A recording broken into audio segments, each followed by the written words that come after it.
Yo, ladies and gentlemen, welcome back to Witch on the Holy Night. Now, we left off, in the middle of chapter 2, I believe. So, without further ado, let's just keep on going through. Suzuki, you in here? It was 10 to 12 and lunchtime was quickly coming to an end. Her face popped into Class C as lively as ever, as if it were an everyday occurrence. Aoki Aozaki announced her presence. When Aoko wasn't part of Class C, she didn't let it bother her. She casually entered the classroom.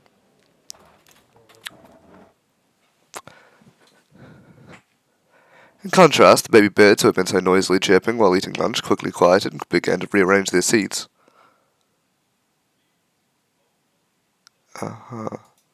Baby birds are referring to humans, I'm guessing. Trying to tell me something? She bristled internally before looking around the room.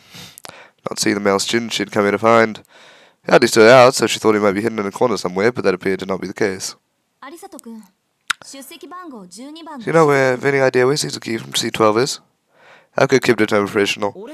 Me? Suzuki left with His Highness Tobimaru a while ago. The boy was shocked that she actually knew his name. One might think that the reason students referred to Tobimaru Tsukiji by a royal title was because he was the chairman's son, but it was because he actually acted like royalty. In fact, the vice president was said to have taken a liking to the title.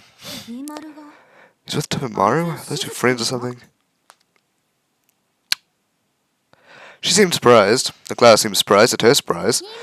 No idea, but we've never seen Tsukiji be that friendly with another boy before. Well, maybe Konomi, but he's an idiot, so that hardly counts. Yeah, His Highness was slow to warm to him, but since the third day it's been nothing but friendly arguments. Well, can't really help but like Suzuki. He may be a little odd, but he's good people. He's a good person, I guess. Totally, Sojiro is really nice. Having recomposed themselves, Class C started chatting again. Aoko listened for a bit before turning around and leaving the class with a later. Later, bitches. Big booty bitches. I've got nerds here to eat. No, not the card times of phone class.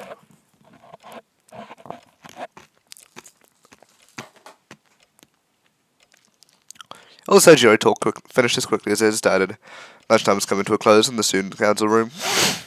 Sojiro, having told his story while smiling in satisfaction. Tobimaru, still sitting across from him, was frowning.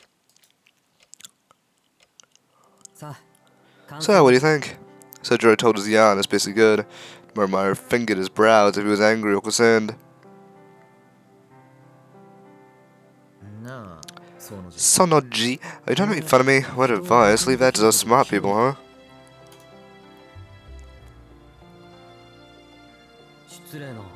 Take that back, I'm more clever than you think.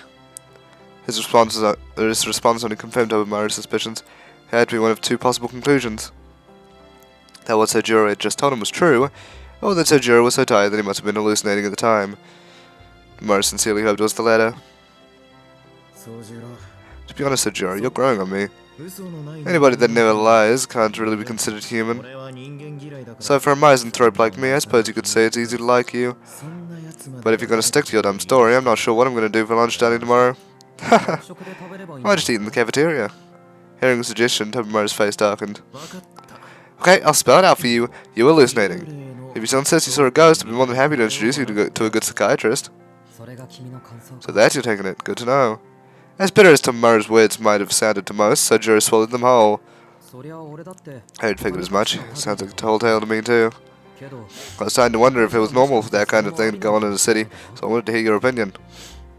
Satisfied, Sojiro finished off his last rice ball and neatly folded the cloth. Hey, hold on a second. You didn't actually think it was normal for people in the city to breathe fire or extend their arms like they're made of rubber, did you? Well, not normal, as much as within the realm of possibility. The city is full of extraordinary things we don't have up in the mountains, so I thought it might have some extraordinary people as well. That his face was as serious as it was made Tobimaru realize just how big a culture shock Sojiro must have been experiencing. Living up in the mountains with no electricity, in a place where the night sky was as it has always been, we humans were just one more organism in nature's garden. It makes sense that those conditions would create a boy like him. The idea of children growing up so pure was an appealing one, but maybe it was natural to forego civilization when your population was so small. Perhaps it was so simple a world that excessive knowledge was deemed irrelevant. It was precisely because city life offered him so much that it was impossible up till now that he had come to the conclusion that anything was possible here.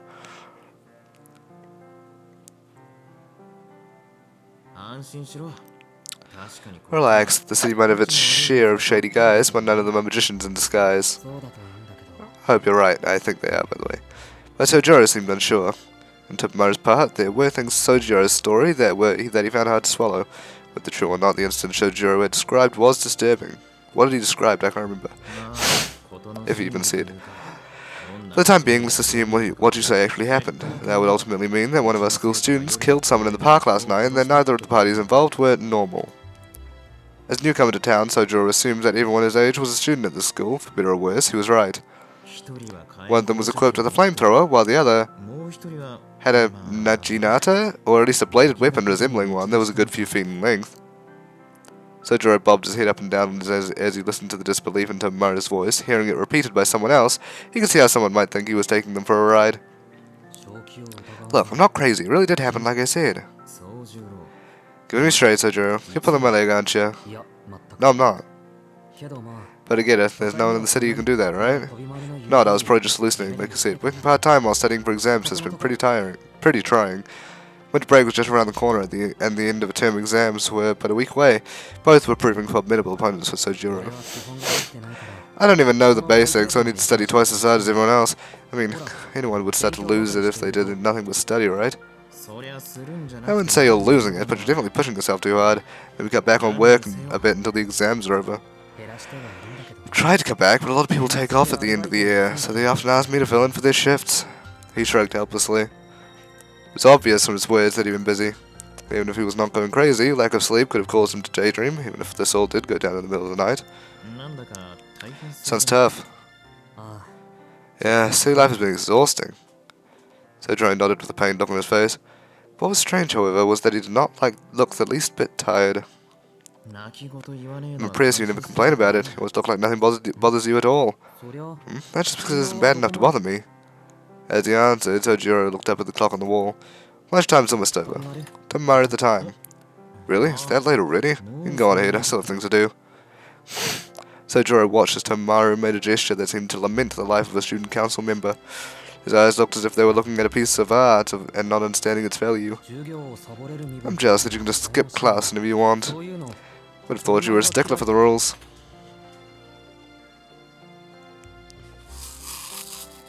So I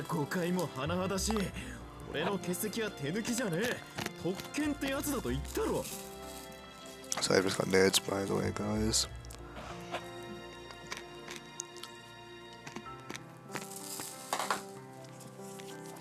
How many times do I have to tell you it's not skipping when I've got special permission? The vice president angrily defended himself as he stood up. The transfer student merely gazed at him, unfazed. Hey, you're not honestly implying you still don't understand after all that, are you? Oh well, just sit down and listen, Sonoji. I was granted talent and luck beyond that of most people, but I always put the work in. Once I leave here, I'm on my own. Now do you get it? I'm sick of explaining this to people. My family's status will keep me afloat for one more year, but what about that could be possibly envy? Most people can live off privilege for their entire lives, but the best I get is 3 measly years. So I have to take advantage of what I have while I have it. Just the thought of having the count beans like the rest of the idiots out there gets me livid. Yet our world is going to kill me. The envy alone will be enough to destroy my fragile heart.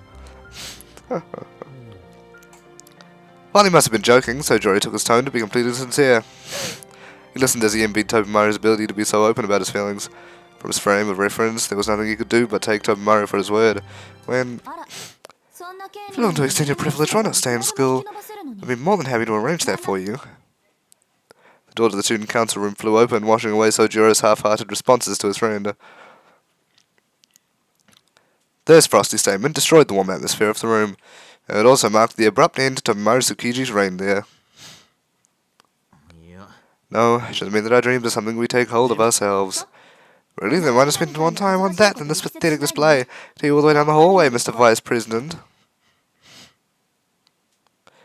Nama's Gabi, Hako Aozaki, stepped inside the room. Her dark hair was slightly disheveled, as if she had been running. Her gaze missed the sitting Sojiro entirely and was focused completely on the ranting vice president. 頑張れ Good luck, Tobemaru. Sojiro quietly got up to head back to his classroom. 白状なんだな That's cold, man. Tobemaru grumbled in front of Alco. だって時間がない But it's almost time for class. But it's almost time for class. だから You're just proving my point. He got himself off. Angry face. Alco briefly shifted her gaze to Sojiro. 時間がないのは私 It's not like I have time for this either, you know. It feels like I'm always having to clean up after you. And the complaint, it's her honest opinion. なんだ Wait, you're here for Sojiro? 安心なさい Don't worry, I'll deal with you next. Her eyes shimmered with a murderous glee. Oh boy. It was slightly different from the more sullen gaze to which Tobemaru had grown accustomed. For whatever reason, Alco's mood seemed worse than usual. しずきくん Shizuki, which do you prefer, running or swimming? Alco asked abruptly. Sojiro frowned a little before saying he was fine with either one. Then what do? Pick one!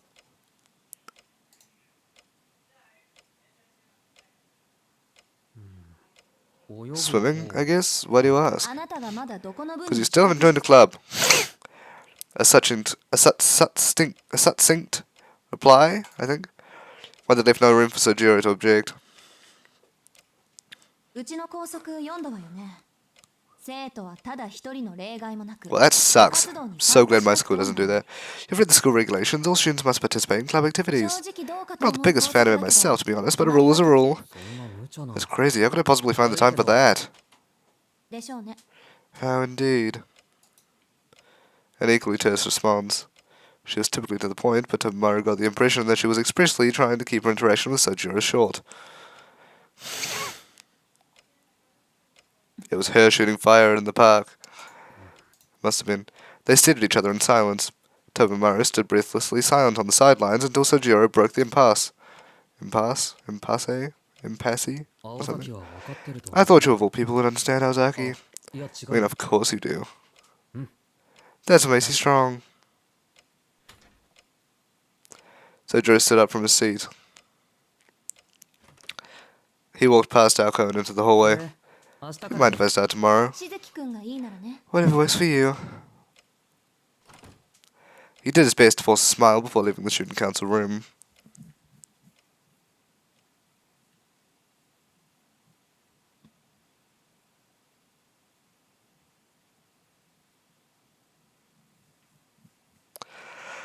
While watching the events play out, Tobemaru found himself deeply impressed with Sojiro. He could tell from Alco's behavior that she was trying to get a rise out of Sojiro. Him, on the other hand, didn't react. Heedless of what Alco was doing, he simply went on his way. To Tobemaru, it was hard to believe that Sojiro had not taken offense. From his point of view, Sojiro's poker face had been the performance of a lifetime. いやでも The kid has some balls, huh, President? He looked at Alco curiously. She was pissed off. Alco stood completely still, staring at the wall. 青崎 Hey, Aozaki? Alco showed no response. おい会長 Yo, President, it's Aozaki. Come in, come in. Lady Alco? I'm talking to you. 聞いてんのかよ青崎青子さいわね Enough of the ow ow ow already, God! Her fury echoed across the student council room.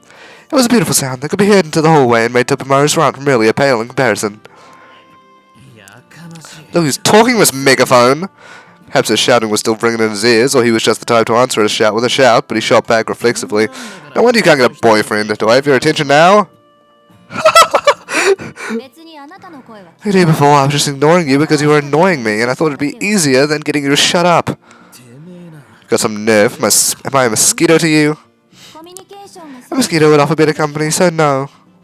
ほ And what exactly is that supposed to mean? お互い何を We never see eye to eye. Talking to you is like going on a date with pointless activities. Based on that statement, Alco must have been under the assumption that dating was the act of two lovers whispering nonsense to each other. The real question is what the hell qualifies as company to you, but whatever. You're awfully harsh today. You're awfully harsh today, Ozaki.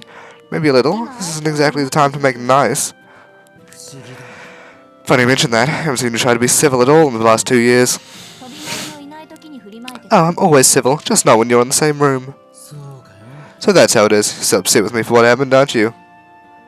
There was only one thing that Tobemaru could be talking about. The incident that occurred in the student council room this past summer.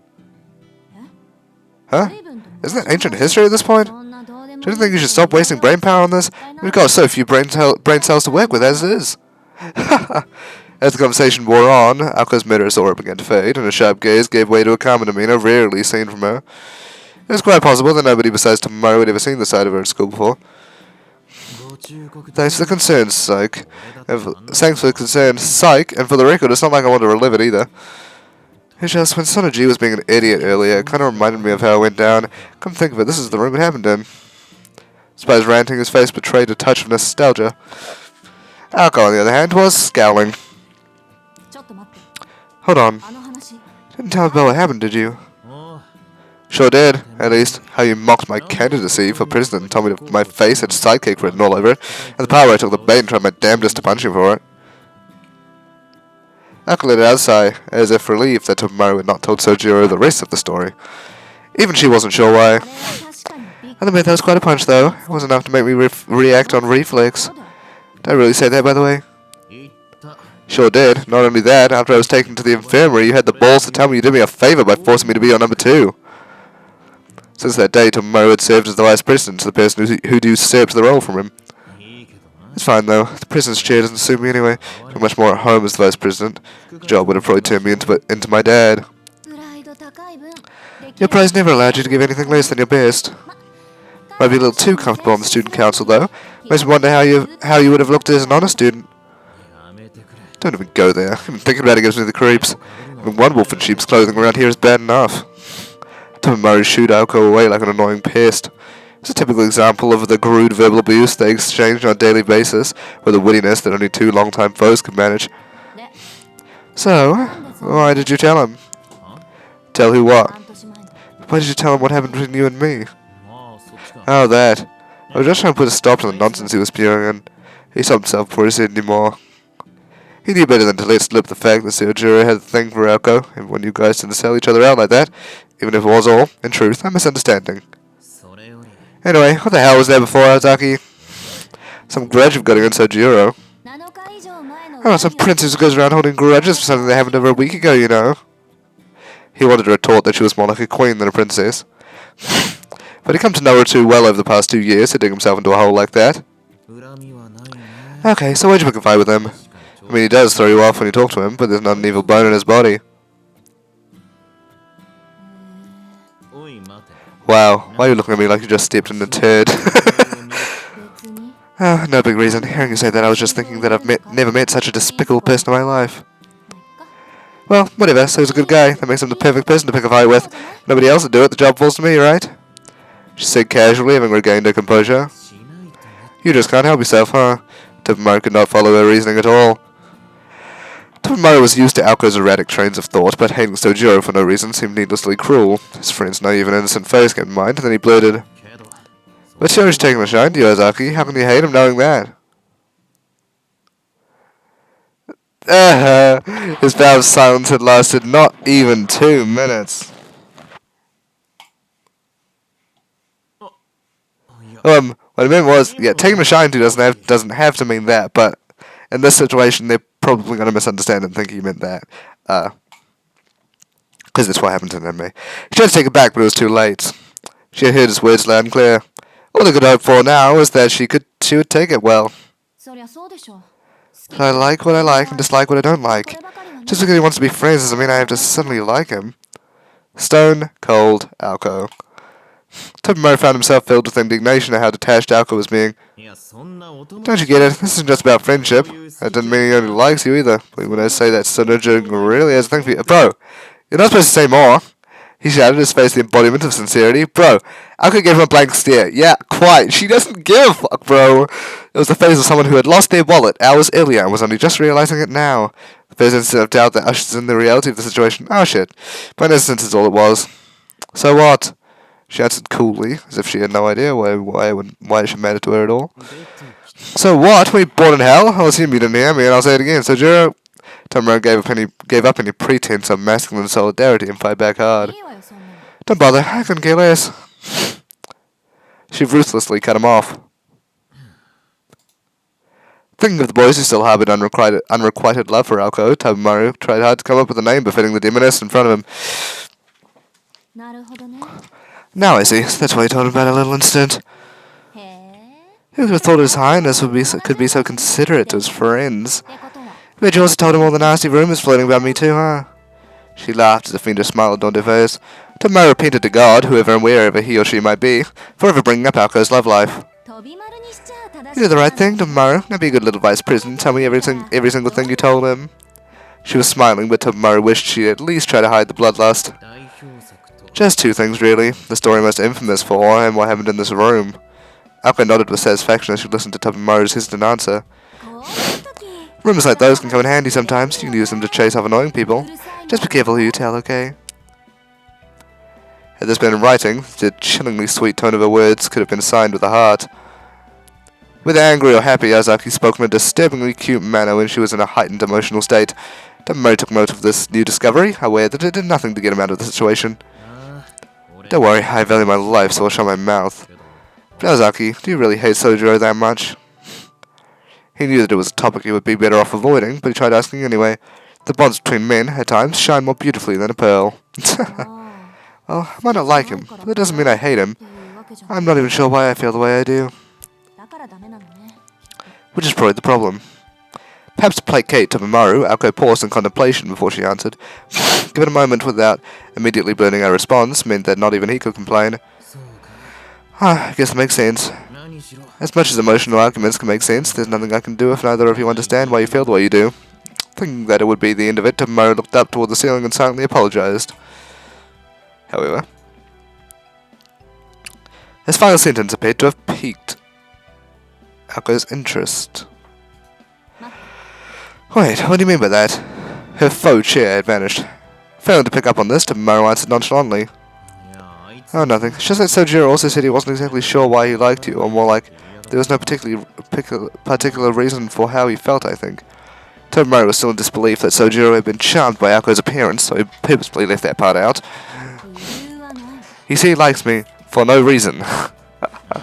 Yeah, I mean, I even told him about all the rumors around you, and it had no effect on him whatsoever. What did he say again? Oh, right, he was going on about how genuine your concern for him was, and how it really helped him. It's almost too mushy for me to repeat out loud. はっきりして All I can say is that unlike the other boys, the rumors didn't faze him in the least. Tobimaru finally noticed a shift in Alko's demeanor. She was scowling at the wall, again. She glared at it in silence like it was her worst enemy, and this continued for several minutes. Seems about right.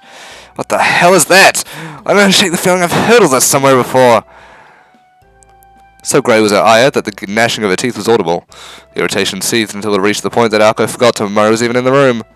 Tobimaru looked heavenward for forgiveness, sensing that he brought further calamity down upon Sojiro's head. 少しわかったわ。 I kinda get it now, I think. I think I know why I don't like him. Tobimaru looked away as if to indicate that he'd rather not know, but Alko ignored him and began to grumble venomously. あいつ。 The way he acts and talks reminds me of someone I despise. Like how everyone thinks he's an angel and how nothing seems to bother him. Maybe it's how good he is at getting on my nerves. Glancing idly up at the clock, Tobimaru thought that last part just sounded like misplaced anger. And that was that. 1 o'clock had come and gone. Fine, I get it. Sorry to say anything. So, did you need me for anything? Class has already started, you know. Huh? What do you remember class? Where did it... いや The bell rang right after Sonoji left, around the time you were busy being pissed off at the wall. Tell me, Miss President, are you allowed to miss 5th period?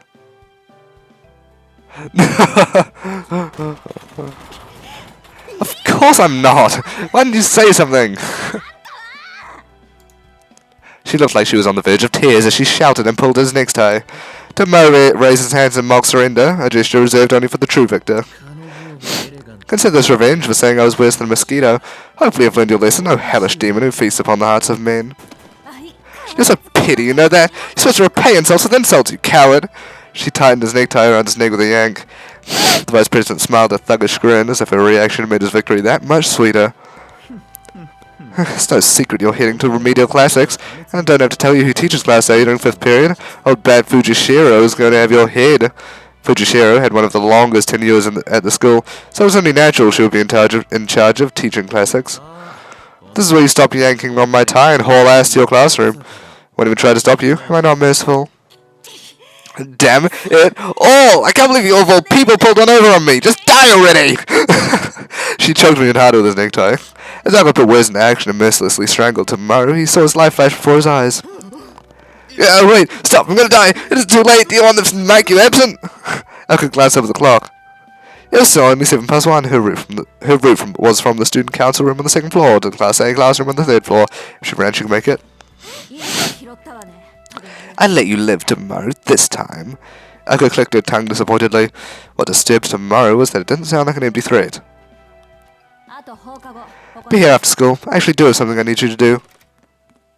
She was halfway out of the room before she even finished her sentence. Finally all alone, Tomorrow closed the open door, locked it, and slumped into a chair. Never a dull moment without Zaki around, that's for sure. He leaned back on the creaky folding chair and let out a sigh. The weather outside was beautiful, but the sunlight waned early in the winter. For a long daylight would fade, and the unheated student council room would grow colder and colder. All of the good equipment, like the heater, had ended up in the main office, so he had no choice but to settle in for a chilly afternoon. こんな天気が続けばいいんだ If only this weather would last. Shame the forecast predicted more clouds. After a somewhat suggestive monologue, Tomorrow's mind had drifted. He idly wondered to himself whether Sojiro was an overcast day or a clear day sort of guy, but no answers came. Why are you wondering that, bro?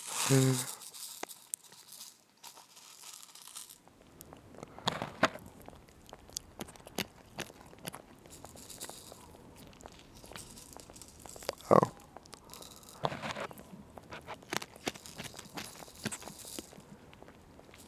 Nerds.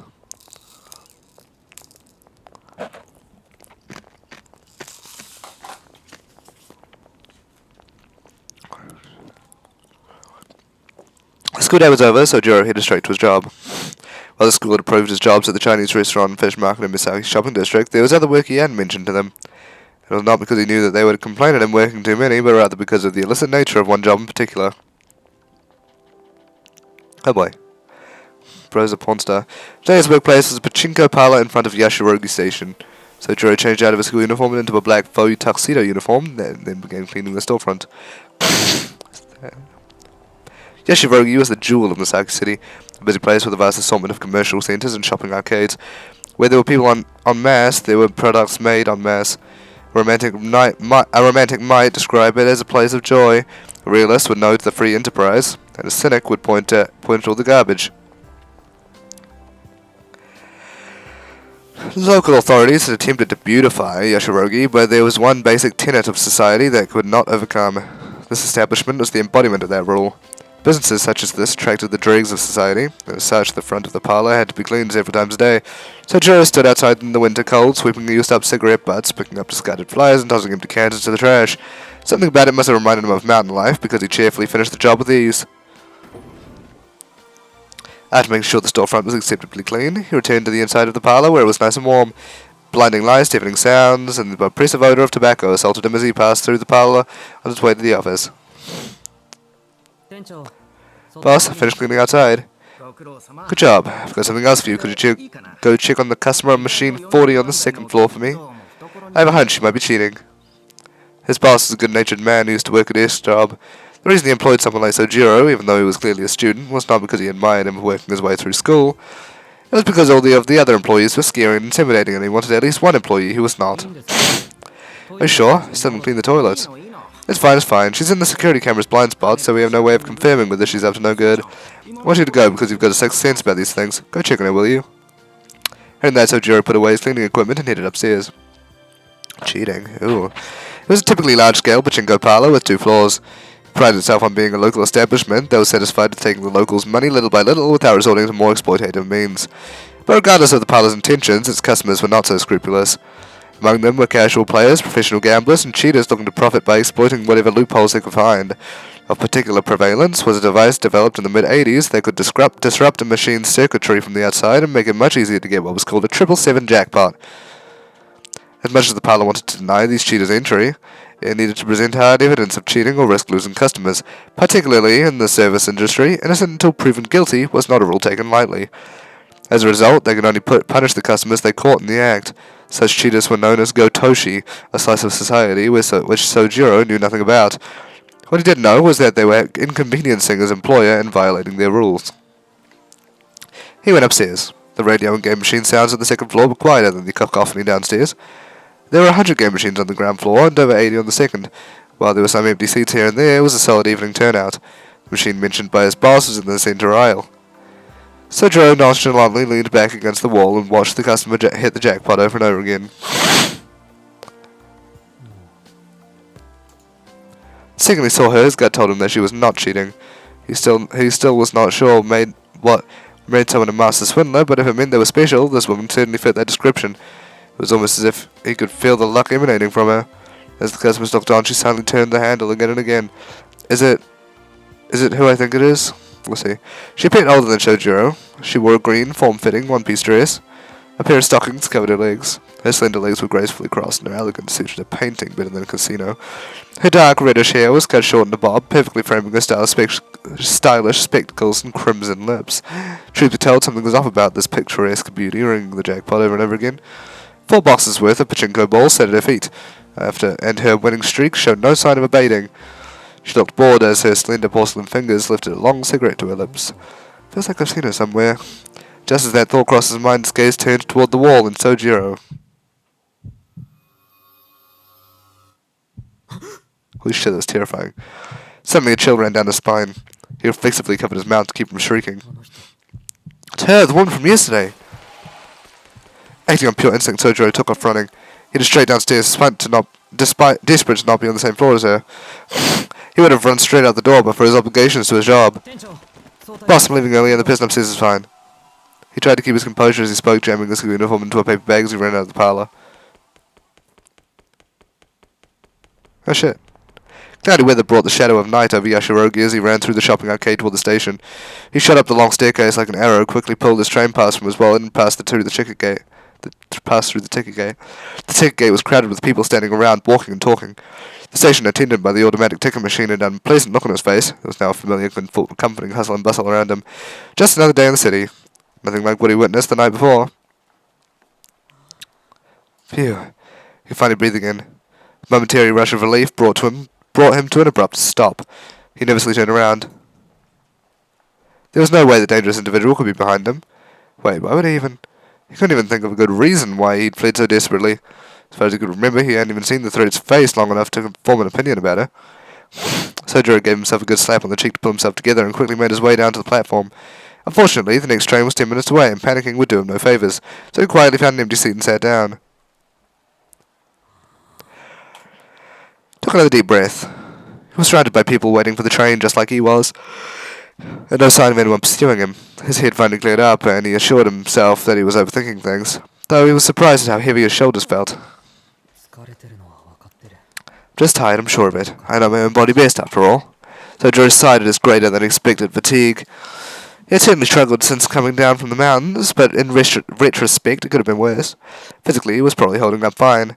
He was much less confident in his mental state. The city in the mountains could not have been more different. He had been slow to recognize the differences and adapt. Acclimation was simple enough. Humans were nothing if not adaptable. Even without any effort, one would learn to adjust over time. Recognizing the challenges had been the hard part. Actually, it's all been difficult. Sojiro grumbled a complaint that he never uttered before. To be honest, he was still afraid to wander around town. There were so many city people took for granted that Sojiro had yet to grasp. It was little wonder that this never-ending chain of surprises would wear on him. Oh, it is my body that's tired. That would explain the hallucination. He muttered to himself, then shook his head. That which exists, exists. Such was the way of things. Tim Murray called it a hallucination, but Sojiro knew what he saw was real. The city was a magical kingdom compared to the mountains. If there were real magicians secretly living here, there should have been no surprise at all. The thought alone made his legs tremble. It took him a moment longer to realize that they were quivering out of fear. He had feared the unnatural ever since he encountered a wild bear on a mountain path as a child. There's nothing like that. I cried and screamed my head off back then. Sojiro smiled a little as he recalled his traumatic childhood memory, and one would have fainted at the sudden appearance of a growling beast that towered over 6 feet tall. The monster in the movie that Sojiro saw not 2 days ago was the equivalent of a cuddly stuffed animal when compared to the wild mountain creatures. He was reminded that he faced far worse before, and his ordeal now was something he could endure. God, I still got some these left? These guys. ちらっと聞こえた最後のセリフか。捕まえて始末するっていうのはどうなんだ。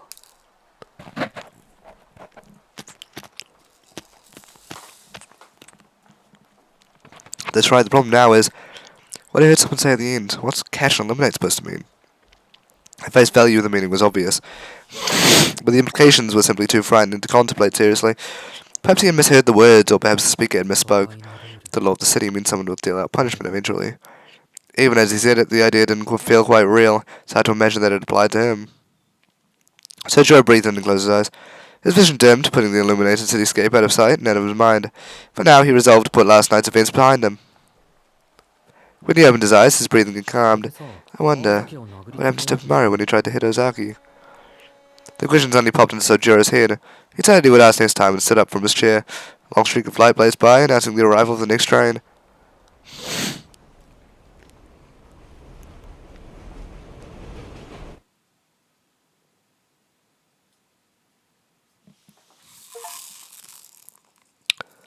Nice.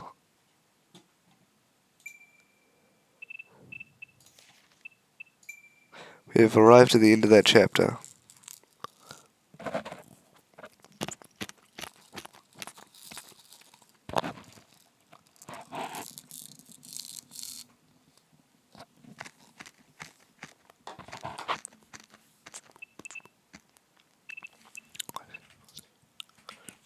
Next episode. They should make an anime about this, to be honest. It's pretty cool. Knights. Let me tell you how the events of yesterday transpired. On moonless nights you must never look back. Was it a lesson or was it a warning? It was so very long ago. At the time I could not have imagined what my very being, would become. One night it came without warning. I was filled with an anxiety so heightened that it made me want to burst into tears, so I fled to my grandfather's workshop. Like the grandfather I knew, he smiled and kindly placed his hand upon my head. Yes, the Red Death follows your every step. Rather than consoling me, he sent me home with only those haunting words. That night I was certain that I sensed a shadow lurking behind me. Something, or someone, watching me from afar. Little by little, year by year, it drew closer. Eventually, the presence that once felt like a spot on the horizon grew so close that I could feel its breath down the base of my neck. Of course, it was all in my mind. When I turned around, nobody was there. But that night marked the beginning. In hindsight, I later understood that the indescribable anxiety I felt was the dread of certain death. Oh boy. Hey, diddle diddle, the cat and the fiddle, the curtain over the moon, the little dog laughed. How much time has passed since that night? It lingered deep in the recesses of my mind, where childhood memories are kept. A faded, storybook-esque memory. On dark nights, I still hear the faint echo of my grandfather's words. But no matter how strong the wind may howl, or how entrancing the song of the girl next to me, I can never bury his ominous words completely. It's here. The girl beside me said. Alice's inflectionless voice spoke volumes of her role as the bystander. That night there was only me and her. It was the night I would mark as the birth of who I am today. For what should have been quite the memorable night, sure wasn't a promising start. Dense clouds blocked the starlight above like a black umbrella. A strong wind tore through the sky, carrying the heavy clouds with it. The hands on the clock in the middle of the park pointed skyward, as if reaching for the moon. Unfortunately for them, tonight there was no moon to point at. The winter air grew fiercer as the night wore on. Inhaling felt as though it would freeze me from the inside. The air chilled me to the bone, threatening to pass up my spine directly to my brain. To prevent my mind from being paralyzed, and to prevent my fingertips from becoming stone, I sparked a fire using my internal rhythm and emotion. Transferring tactile feedback to you. Good luck. Stand over there in the engraved willow the wisp pulling night. I responded to Alice with a nod, and then for just a moment I saw the ground. My legs quivered ever so faintly. I told myself that I was shaking from the cold, but I wasn't so sure. In reality, they may not have been numbed by the cold, but by fear. I breathed a sigh of relief. My humanity must still be intact if my emotions are still present.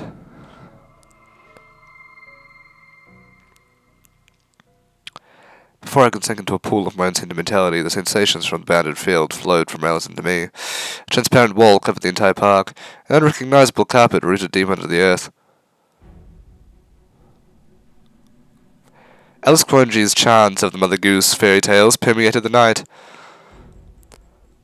The sensations became one with my body. I felt goosebumps on my quivering right arm. Someone had trespassed. The goosebumps crept up my right arm like ants, and slowly but surely made inroads for my heart. Holding back the desire to drive them out, I waited for them to reach a certain definitive position. A moonless night. Past quaint street lights were not enough to lift the darkness. The ants came to a stop. Far, far from my right arm, they had reached my very heart. Even without the aid of my senses of sight, I could see the intruder lurking in the darkness. To starboard, in the bushes about 30 steps back, on all fours, it was beckoning with its right hand. The enemy's movement and my perception of where it were in lockstep. I spun around. The enemy's arm stretched out like a spear.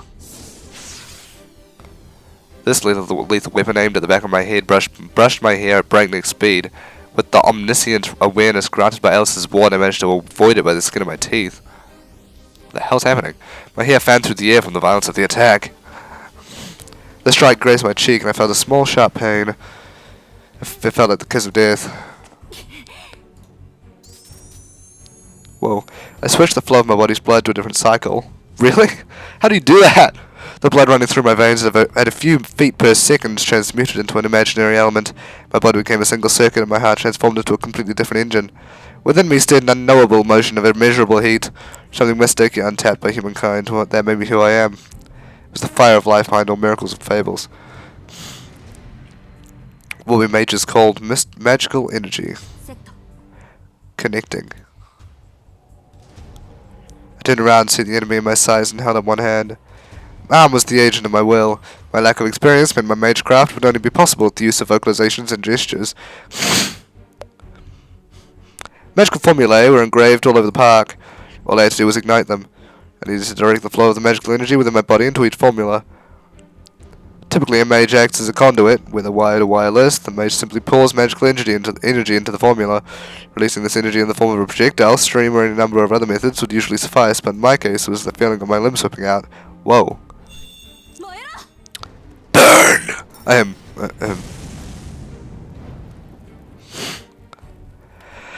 I fought speed to speed. Oh, the animation goes crazy, bro. The enemy's arm extended 10 feet forward, became engulfed in flames. It was night time at the park, the scene reminiscent of a campfire, but one in which the center of the flames contained a humanoid figure wriggling like a shadow puppet. The flame subsided just as unnaturally as it had ignited. No crackling, no burning smell. You can have the bounded field back. I'll check the remains. I've turned this to Alice. I headed toward the motionless figure. I killed it. I killed it. I killed it. Regardless of who my opponent was, it just took someone's life. My throat parched. I swallowed the truth that without the sense of reality I would have been helpless. So hard and bitter, impossible to swallow, but I tried to anyway. I was unnervingly calm. My heart pounded and my breath felt heavy, but my mind was nonetheless calm. By the time I realized that the charred remains were already in front of me. Bracing for a counterattack, I carefully examined the corpse. Everything seemed fine. This body lying slumped to the ground was nothing but ash. But something wasn't right. To begin with, its remains didn't smell organic. Not meant to believe. My hunch. I took a closer look at the corpse's face. What that greeted me was the featureless white face of a mannequin. Damn it! They got us again! Screaming, I kicked the mannequin. Yelling, it looked kind of like a mannequin. The corpse crumbled to ash and disappeared with the wind. No, this was no corpse. This was just a puppet. And for all our efforts to lure the master out, we had once again been tricked by a familiar. My debut, my first test out in the open, would be postponed for another day. Will I ever pass this test? What? At the moment I suddenly noticed something familiar in the corner of my eye. Something that seemed strange about the slide on the other end of the park. It appeared as though its shadow were larger than it should be. Was I still drunk on the high of battle? It took me a second to realize what it was. Who's there? Calling out was a mistake. Startled by my voice, the figure wearing a familiar high school uniform took a step back, and then it broke into a sprint, like someone running for their life. What should I say? He was doing exactly that. Afram, we've been spotted! In a rush, I shouted to my partner, but she hadn't even noticed the third party's presence in the first place. That wasn't as if I could move by myself. Embarrassingly, the fight had taken more out of me than I'd have liked. No, get away! Need to catch and eliminate him! And no time for niceties. For us, being seen here was a matter of life and death. Get back here, you! Shaking off the numbness of my legs, I made for the park's exit. I had to admire his escape. The witness, party to the entire night's proceedings, had disappeared into the darkness of the residential district without a trace. What the hell did I sense him in the field? Explaining to myself wouldn't bring back the figure in uniform. Bitter at my own incompetence, I gave up the chase. Though temporary, the park had become Alice's woods. For anyone within a few feet of the park, other park goers' identifiable features and voices became murky, like the stuff of fairy tales. Night's proceedings may have had a witness, but if our identities were still hidden, then this was still a chance. They looked like a male from behind. I returned to the park. Their uniform was, without a doubt, from my high school. That was clue enough. He was a schoolmate of mine. I had plenty of methods to flush him out. It's one thing after another. Amidst my grumbling, I set my priorities straight. Before some strange rumors spread, I needed to seal the witness's mouth shut. That was the highest priority, quickly and without mercy. Looking up, I saw Alice's previously distant figure. Though she was in as much trouble as I was with her existence as a major so exposed, she had but one thing to say. This means trouble. Her statue-like figure, staring into the darkness, seemed more expressionless than calm. I was pissed off. Her inscrutable voice resembled the moonless night so much it made me angry.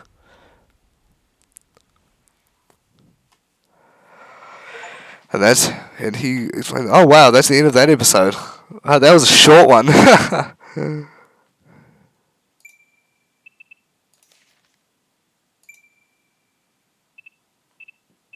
And you know what? I'm going to end this episode here. I hope you enjoyed this episode of Witch on the Holy Night. And the next chapter will be Blues in Her Name, but we've finally uncovered the mages. Yes. Alice and Aoko Aozaki, yes. But that will be it for this episode of Witch on the Holy Night. The next episode will come out tomorrow. I hope you enjoyed this episode, and I will see you in the next one. Goodbye.